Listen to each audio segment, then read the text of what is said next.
बच्चों ये क्लास 6 का नेक्स्ट अभ्यास हम ले रहे हैं, अभ्यास 2C। 2A और B हम लगा चुके हैं। इकाई 2 पूर्ण संख्याएं 2C है। इसके हम पहले कुछ नियम जान लेते हैं और उसके बाद ही हम इसके सवाल लगाएंगे इसी वीडियो में। पूर्ण संख्याओं में गुणा के प्रगुण, चूँकि अब हम धन वाला कर चुके हैं, योग का कर चुके हैं और ऋण का कर चुके हैं और ये गुणन का है। तो गुणन का संवरक प्रगुण क्या कहता है? कोई भी युग्म ले लिए हमने संख्याओं के 0, 8, 5, 3, 6, 5, इनका परस्पर अगर हम गुणा कर दें तो प्रत्येक दिशा में क्या होता है? गुणनफल एक पूर्ण संख्या ही होती है। अतः क्या कह रहे हैं ये कि पूर्ण संख्याएं गुणा के संवरक नियम का पालन करती हैं। जैसे इसमें 0 और 8 दिया है, इन दोनों का गुणा कर दे तो 0 हो जाएगा। 5 और 3 का कर दे तो 5 या 15, ये भी एक पूर्ण संख्या है। 6 और 5 का कर दे तो 5 का 30। दूसरा है गुणा का क्रम विनिमय प्रगुण क्या कहता है? इसमें भी युग्म लिए हैं 3, 5, 2, 7, 9, 13। इनमें कह रहे हैं कि अगर इनमें से किसी भी संख्या का आपस में हम गुणा कर दें और अगर उनका क्रम बदल दें, 3 गुणे 5 करें या 5 गुणे 3 करें, फिर भी जो उसका उत्तर है, परिणाम जो है वो एक ही समान आता है। तो यह हमारा गुणा का क्रम विनिमय प्रगुण को संतुष्ट करता है। आगे देखिए, शून्य का गुणन प्रगुण क्या कहता है? शून्य का किसी भी पूर्ण संख्या से गुणा करने पर क्या होता है? सदैव शून्य ही आता है। ठीक है। आगे चौथा दिया है गुणन का तत्समक अवयव। इसमें क्या है? नंबर 1 जो है ना, वो गुणन का तत्समक अवयव है। 1 का गुणा अगर हम किसी भी पूर्ण संख्या से करते हैं तो हमें वही संख्या ही मिलती है जो दी हुई है। ठीक है। अगला है बच्चों इसमें 5वां, गुणन का साहचर्य प्रगुण। इसमें क्या है? पहली संख्या का अगर दूसरी संख्या में गुणा कर दें एक साथ और उसके बाद में तीसरी का कर दें। ठीक है। और यदि हम पहली को बाहर रख लें, दूसरी और तीसरी का गुणा एक साथ कर दें, तब भी क्या होगा? ये दोनों बराबर निकल के आएंगे। ठीक है। तो इसे हम क्या कह देते हैं? गुणन की संक्रिया पूर्ण संख्याओं में साहचर्य है। अगला है इसमें योग पर वितरण। योग पर वितरण का क्या नियम है? गुणन संक्रिया का योग पर वितरण प्रगुण किसे कहते हैं? ये है कि अगर एक पहली संख्या बाहर है, गुणे का निशान लगा है, दूसरी संख्या और तीसरी संख्या योग में है, तो इसे हम कैसे लिख सकते हैं? 9 गुणे 8 प्लस का निशान 9 गुणे 4। ठीक है। तो इसमें इनका कहना यह है कि इसका मान और इसका मान सदैव बराबर होगा। ठीक है। ये आ जाएगा आपका 30, है ना। इसको जोड़ लेते हैं हम लोग। ये देखिए इसमें कितना आ गया? ये दोनों इसके मान बराबर है, यानी कि ये इस नियम को फॉलो कर रहा है। आगे दिया है घटाने पर वितरण का नियम। इसी तरह से है, पहली संख्या बाहर है, दूसरी और तीसरी जो है ऋणात्मक उसमें ब्रैकेट के अंदर है। उसके बाद पहली का मल्टीप्लाई दूसरे से किया है, माइनस का निशान है, पहली का तीसरे से किया है। हम 3 संख्याएं ले रहे हैं, 4, 8 और 5, ये 3 संख्याएं ले ली हैं। कह रहे हैं इससे हमें हल करके बताइए कि ये नियम जो है सही है इसके लिए। तो क्या करते हैं? 4 गुणे 8 माइनस का 4 गुणे 5 कितना हो जाएगा? 4 गुणे 3 और ये हो जाएगा 20। 32 माइनस 20, 4 दिया 12 और ये हो गया, ये भी 12 हो गया। यानी कि ये जो हमारा घटाने पर जो वितरण है, यह भी इस नियम को जो है इसको ये फॉलो कर रहा है। ठीक है बच्चों। तो अब लगाते हैं सवाल। पहला सवाल है 2C अभ्यास का ले रहे हैं हम। गुणन संक्रिया के प्रगुणों के आधार पर निम्न रिक्त स्थान भरें। पहला दिया है 468 गुणे 0 बराबर खाली स्थान दिया हुआ है आपको। तो ये कौन सा प्रगुण है बच्चों? ये है शून्य का गुणन प्रगुण। इसमें क्या है? किसी भी पूर्ण संख्या में शून्य का गुणा करने पर वह शून्य ही आता है। दूसरा दिया हुआ है आपको यहाँ पर 8976 गुणे 5432 बराबर 5432 गुणे खाली जगह, यानी कि ये किसको फॉलो करेगा? ये क्रम विनिमय प्रगुण को फॉलो करेगा। क्यों? क्योंकि ये बराबर का निशान है, यानी इधर का इधर दोनों का बराबर होना चाहिए। यहाँ कितना आ जाएगा? 8976 आ जाएगा और ये दोनों बराबर हो जाएंगे। आगे फिर दिया हुआ है 8973 गुणे 1। ये किसका नियम है? ये कौन सा वाला है? गुणन का तत्समक अवयव है। इसमें क्या था? किसी भी पूर्ण संख्या में 1 से गुणा करने पर संख्या में कोई भी पूर्ण संख्या में अंतर नहीं आएगा, वह संख्या वही रहेगी। यह आपका पहला सवाल हो गया है। दूसरा सवाल है इसका बच्चों, निम्न का गुणनफल उचित प्रगुण का प्रयोग करके हल करें। इसमें हमें दिया है 4 गुणे 2834 गुणे 25। इसमें 3 संख्याएं दी हैं, इन्हें हमें अपने हिसाब से हल करना है नियम लगा करके। तो कैसे करते हैं? पहले में साहचर्य का लगा देते हैं, यानी कि 2 को हम 1 में ले लेते हैं और लास्ट में 25 को क्या करते हैं? बाहर। ये बेटा साहचर्य के नियम से आ गया। उसके बाद में क्या करते हैं? 2, 8, 3, 4 को आगे कर देते हैं, 4 को पीछे कर देते हैं। ये कौन सा नियम हो गया आपका? ये हो गया आपका क्रम विनिमय वाला नियम हो गया। ठीक है, उसके बाद में अब ये बड़ी संख्या है चूँकि, तो इसको बाहर ही ले लेते हैं और अब इन दोनों को भी हम अंदर रख सकते हैं। कितना हो जाएगा? 4 गुणे 25। ये फिर से साचर का नियम ही आ गया। ठीक है, तो इसमें आसान हो जाएगा। कैसे? 2 8 3 4 और उसके बाद में इसका गुणा करते हैं तो 25 चौको कितना हो जाता है? 100। तो बहुत आसान है।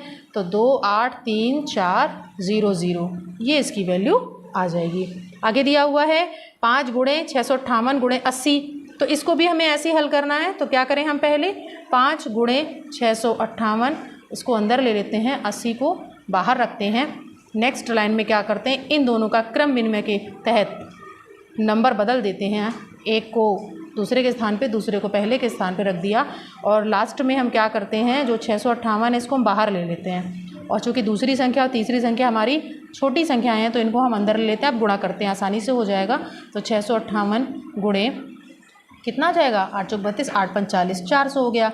ये कितना निकल के आ गया? अब इसमें 2 0 पहले ले लेते हैं, लास्ट वाले 2 0 ले लेते हैं, उसके बाद 4 का गुणा कर लो। चौक 32 की 2 3 5 चौक 20 3 23 2 और 6 चौक 24 और 2 26। ये आ गया इसका। तीसरा एक और दिया है 25 गुणे 4837 गुणे 40। तो इसमें भी बिल्कुल सेम सवाल है ये भी। तो क्या करें हम? पहले और दूसरे को ले लेते हैं साचार के अंतर्गत, इनको एक कोष्टक में रख लेते हैं। जो लास्ट की तीसरी संख्या उसे हम बाहर ले लेते हैं। तो कितना हो जाएगा? इनका क्रम विनिमय के तहत इनका हम चेंज कर देते हैं जगह, स्पेस, और ये आ जाएगा आपका 25 यहाँ आ जाएगा। कितना हो गया? 40 बाहर हो गया। नेक्स्ट में 4 8 3 7 और इसको 25 गुणे 40 इन दोनों को एक साथ ले लेते हैं। तो कितना हो जाएगा यहाँ पर? 4 8 3 7 और ये 25 चौको 100 तो होता ही है हमारा, एक ज़ीरो और है हमारे पास 1000 का, बस इसमें 3 जीरो लग जाना है। तो 4 8 3 7 0 0 0 ये बच्चों आपका दूसरा सवाल हुआ है, जो कि इसमें नियम लग रहे हैं, जो प्रगुण लग रहे हैं, साचर प्रगुण, क्रम विनिमय प्रगुण, फिर से साचर प्रगुण, और उसके अंतर्गत हमने तीनों सवाल सॉल्व किए हुए हैं आपके। ठीक है, ये आपका इसका तीसरा सवाल दिया हुआ है। इसमें क्या दिया है? निम्न का गुणनफल। अब बेटा वितरण प्रगुण का प्रयोग करके मैंने हल करना है। तो इसमें क्या दिया है? 487 गुणे 1008 दिया है। तो वितरण में क्या क्या था? वितरण में एक योग था और एक घटाने का भी था। तो 487 का तो हम लोग कुछ नहीं कर सकते, इसको हम कैसे लिख सकते हैं? 1000 प्लस 8 करके लिख सकते हैं। ठीक है, ये हो गया पहला, दूसरा और ये तीसरी संख्या। तो इसको कैसे लिखेंगे? 487 गुणे 1000 पहली संख्या से गुणा, प्लस का निशान, 487 का दूसरी संख्या से यानी 8 से गुणा। तो कितना हो जाएगा? 487, ये तो 1000 से गुणा हो जाएगा, उसके बाद में इसका गुणा इससे कर लेते हैं। ठीक है, तो ये कितना आ जाएगा? गुणा करते हैं। 8 7 56, ये हो जाएगा 6 9 8 और ये हो जाएगा आपका 3। ठीक है, ये इतना आ गया है। अब इनको क्या करते हैं? इनको हम जोड़ लेते हैं। तो ये हो जाएगा 6 9 8 10 0 1 9 और 4, ये इतना निकल के आ रहा है 490896। ठीक है, उसके बाद में दूसरा हमें दिया हुआ है 998 और 436। तो इसको हम कैसे लिख सकते हैं? इसको लिख सकते हैं हम 1000 माइनस का 2 करके लिख सकते हैं। हम राउंड फिगर में नंबर लेते हैं। ठीक है, और ये हो जाएगा आपका 436 संख्या आ गई। तो इसका अब हम उल्टा गुणा करना पड़ेगा हमें। कितना हो जाएगा? 1000 गुणे 436 माइनस 2 गुणे 436, इतना आ गया। ठीक है, तो इसका बच्चों हम गुणा कर लेते हैं। तो 4 3 6 3 0 आ जाएंगे और ये कितना हो जाएगा? 3 6 7 7 8, इतना आ गया। इसको अब हमें माइनस करना है, माइनस करके रखना है। माइनस करके रखने में कितना आएगा? ये 8 2 1, उसके बाद कितना आ जाएगा? ये 5 3 और 4, ये इतना आ गया। ठीक है, तीसरा सवाल दिया है अब हमें 6754 और 94। तो इसको क्या करते हैं? हम टच नहीं करते हैं और इसको क्या लिख सकते हैं? 94 को हम लिख सकते हैं 100 माइनस प्लस 100 माइनस लिख सकते हैं क्योंकि 94 ही होना चाहिए, 6 ऐसे आ जाएगा। तो ये माइनस वाला चलेगा इसमें भी। तो 6 7 5 4 और 100 माइनस फिर से आ जाएगा ये संख्या और ये 6 से गुणा हो जाएगा। तो कितना हो गया ये 0 0 इसमें आ जाएगा। इसका गुणा कर लेते हैं, कितना हो जाएगा 6 चौको 24 की 4 2 3, ये इतना आ रहा है। इसको बच्चों माइनस कर लेते हैं। माइनस करने पर कितना आएगा,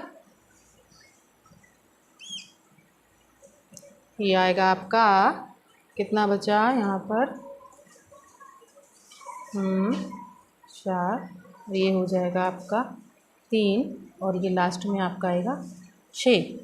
ये इतनी संख्या आएगी यहाँ तक, ठीक है।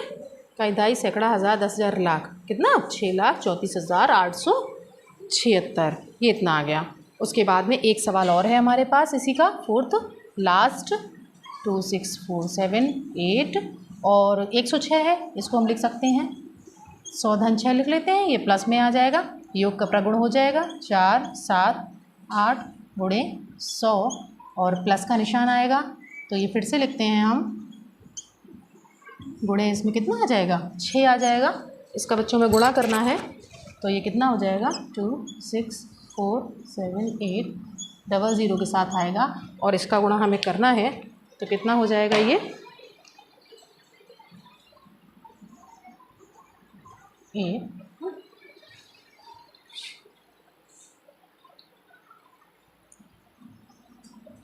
ये इतना आ रहा है कुछ लमसम, ठीक है।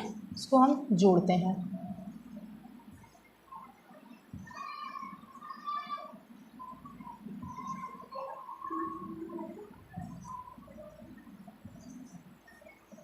ये आई थिंक इतना आ रहा है 2806668। ये बच्चों इसका तीसरा सवाल कंप्लीट हो गया है, आपका 2C अभ्यास आपका कंप्लीट हो गया है, ठीक है। नेक्स्ट वीडियो में हम 2D के नियम और 2D के सवाल लगाएंगे।